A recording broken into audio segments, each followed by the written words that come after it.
मां का आशीर्वाद उस बच्चे तक पहुंचेगा। यदि उसकी नीयत साबित है, वो त्यागना चाहता है, तो प्रभु जरूर मदद कर देगा और छुड़वा देगा। परमेश्वर की कृपा बिना या बीड़ी भी ना छूटे। बीड़ी तो सबसे कमजोर शत्रु है इस जीव का, यह ना छूटा उस परमेश्वर की रजा बिना। अब जो भक्त, जैसे कल आपको बताया था कि जो पुण्यात्मा पिछले जन्मों में कभी परमेश्वर की साथ रही है, शरण में रही है, वो स्वयं आए हैं या अपना कोई संत भेजा है, तो वो पुण्यात्मा से आज कितनी बुराई कर रही है। शराब भी रोज पिया करती, सुल्फा भी पीती थी, मांस भी खाती थी, तम्बाकू बीड़ी का भी प्रयोग करते थे। और जिस दिन से उपदेश लेने की ठानी, परमात्मा ने तुरंत चांदना कर दिया, उनकी सब बुराई छुटवा दी। अब उनको उनसे बांस आती है, बदबू आती है, दुर्गंध आती है। किसे? शराब, मांस, तंबाकू से। ऐसे ही वो लोग कहा करते थे कि आगे का किसने देखा न, कोई देख ही जाएगी। वो कारण ये था कि वह शाम की गुटी छूटे ना। कोई सिगरेट पीता है, बीड़ी पीता, तम्बाकू प्रयोग करता है, वो छूटती ना। शाम में सिनेमा वगैरह देखे, इधर उधर बकवादा में जाते हैं, वो छोड़नी पड़ेगी, क्योंकि परमात्मा की भक्ति करनी है तो इन बुराइयों से दूर होना ही पड़ेगा।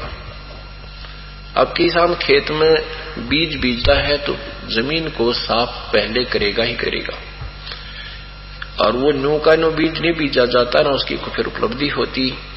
तो ये अंदर जो हमने अपने अंतःकरण में ये धूम्रपान, शराब पान, मदिरापान, मांस आहार, ताश खेलना, सांग सिनेमा, बकवाद गढ़ना, सारा दिन दातरे काटना, इधर की उधर चुटकुले सुनाना और सुनाना, ये जो कबाड़ भर रखा है, ये साफ करना पड़ेगा।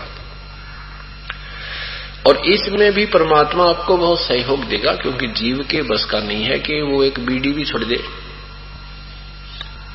शिक्षा देने वालों की कमी नहीं, विद्यार्थियों को अध्यापक भी कहते हैं बीड़ी नहीं पीनी चाहिए, शराब भी नहीं पीनी चाहिए, मांस नहीं खाना चाहिए। ऐसे ऐसे माता पिता भी बच्चों को शिक्षा देते हैं, पर असर किसी का नहीं होता।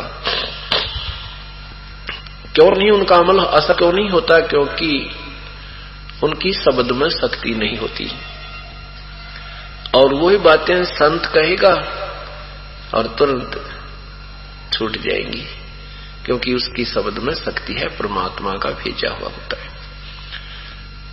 उसमें थोड़ी सी आस्था अपने भी करनी पड़ेगी हृदय से। जब आपको समझ में आ जाएगा कि इस मार्ग, यही मार्ग है, इसके बिना ये जीवन बहुत बर्बाद हो जाएगा और आपसे विकार नहीं छूट रहे हैं, जिस दिन आप हृदय से पुकार करोगे, हे भगवान आप ही निकाल सकते हो मुझे इस नरक से।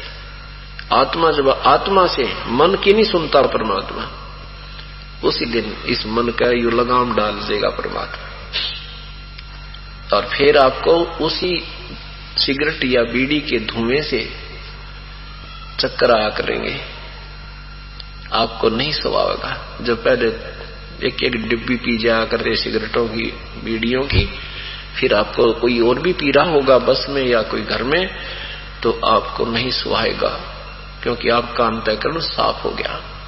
श्वास का सिमरण इसलिए दिया जाता है कि हमारे अंदर जो एक द्वार है, सुषुम्ना द्वार जिसको कहते हैं, उसके ऊपर ये साथ में ब्रश का काम भी करता है और हमारी कमाई भी बनती है।